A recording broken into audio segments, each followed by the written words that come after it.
안녕하세요. 문근사입니다. 오늘은 우리가 살아있다는 것, 즉 생명이란 무엇인가에 대해서 이야기해 보도록 하겠습니다. 살아있는 생명체는 언젠가는 죽음을 맞이하는 순간이 오기 마련입니다. 그렇다면 살아있던 이 생명이 마지막 숨을 쉬고 숨을 거둔 직후의 순간을 한번 가정해 보겠습니다. 이 삶의 마지막 순간과 죽음의 처음 순간을 비교해 보자면 우리의 몸을 구성하고 있던 모든 원자의 총량이나 이 원자의 운동을 나타내는 체온 등 일체의 그 물리적 상황이 변한 것이 하나도 없는데도 불구하고 살아있던 생명이 끝나는 순간이 옵니다.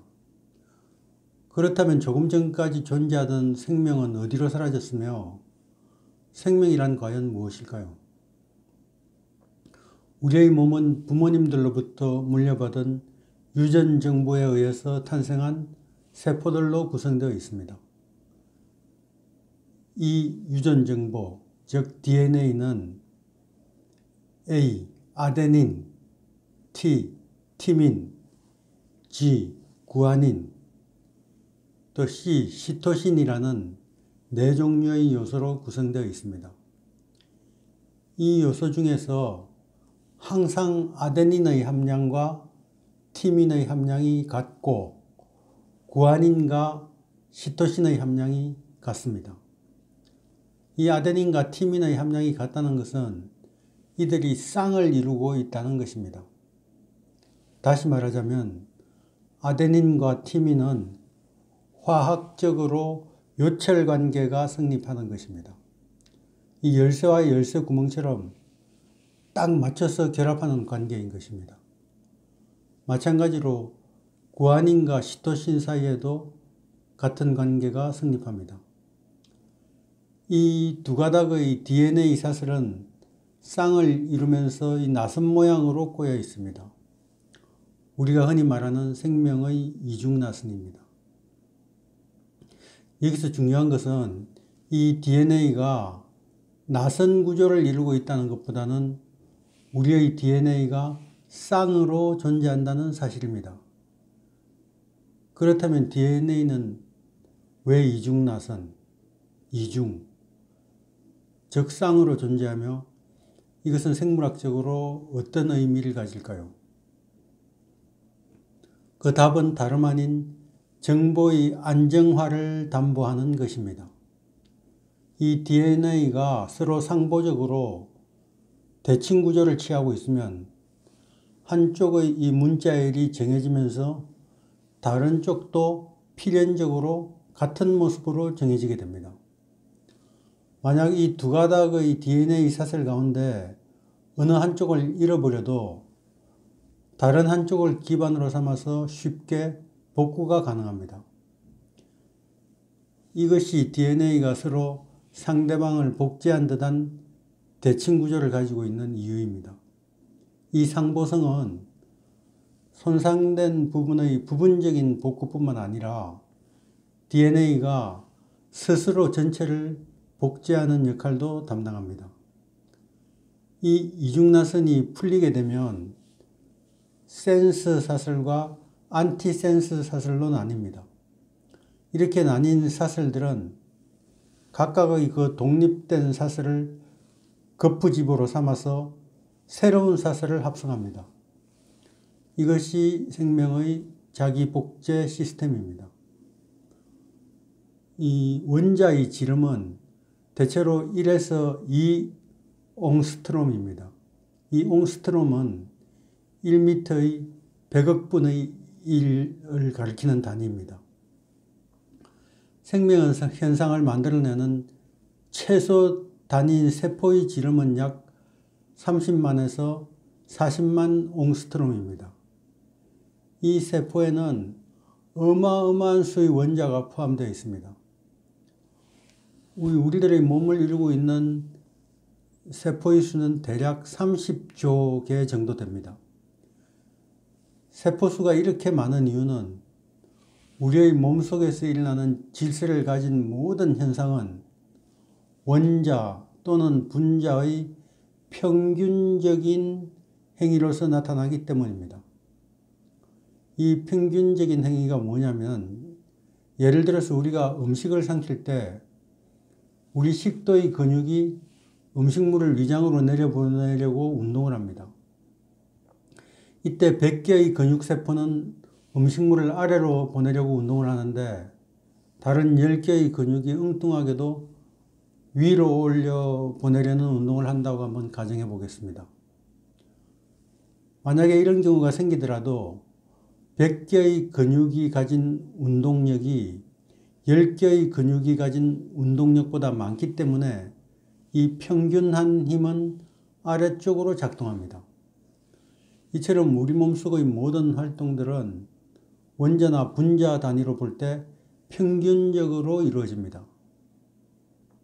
이 평균적인 활동은 통계학적인 법칙을 따릅니다.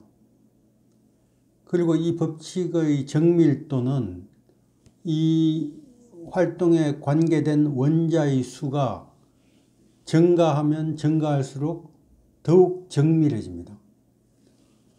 만약 이 생명현상에 참가하는 입자의 수가 적으면 이 평균적인 행위에서 벗어나는 입자의 그 일탈행위, 그 일탈행위 때문에 오차율이 높아집니다.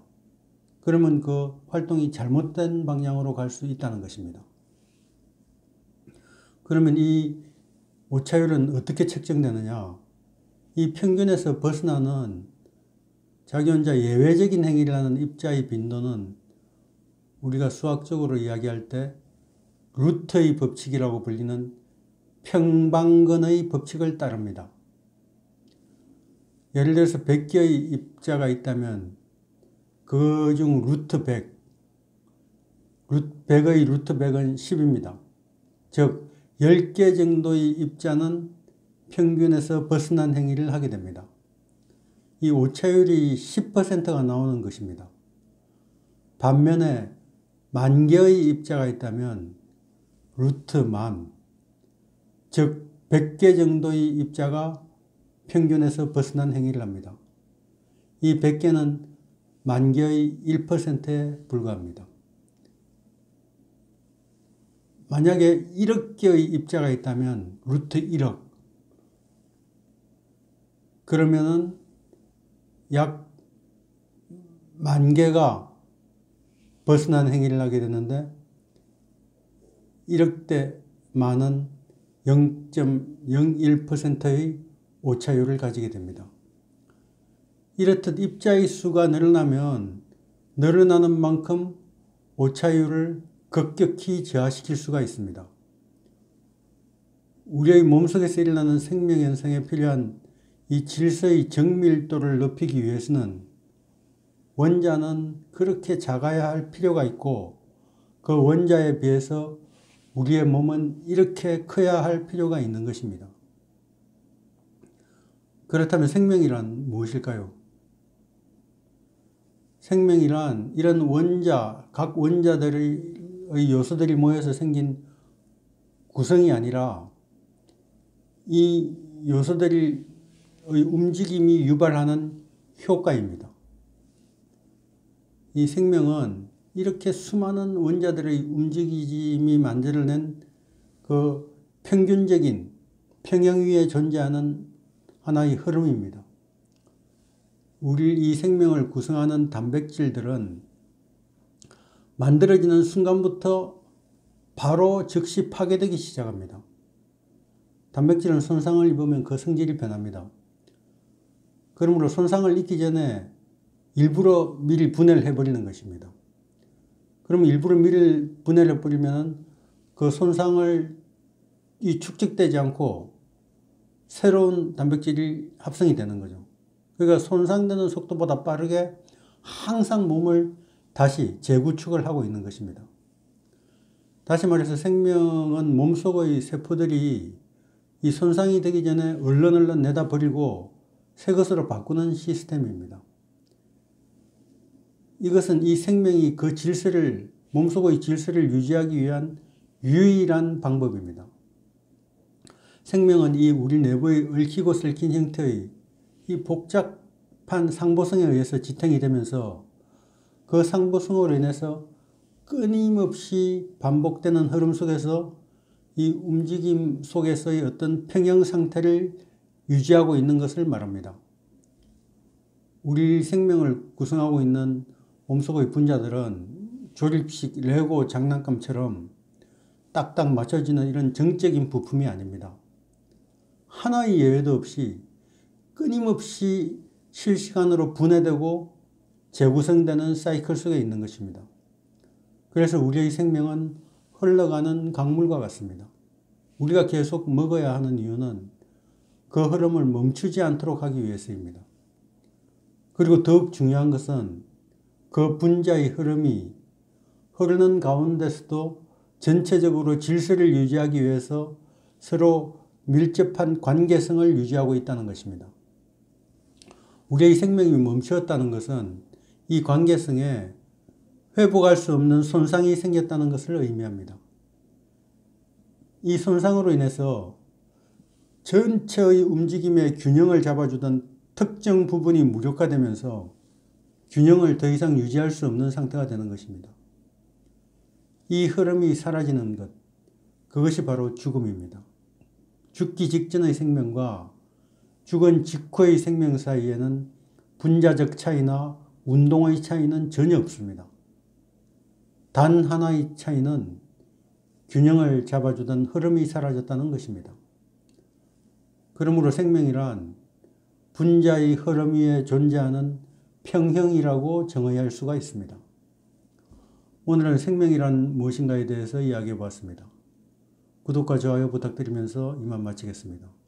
감사합니다. 다음 시간에 뵙겠습니다.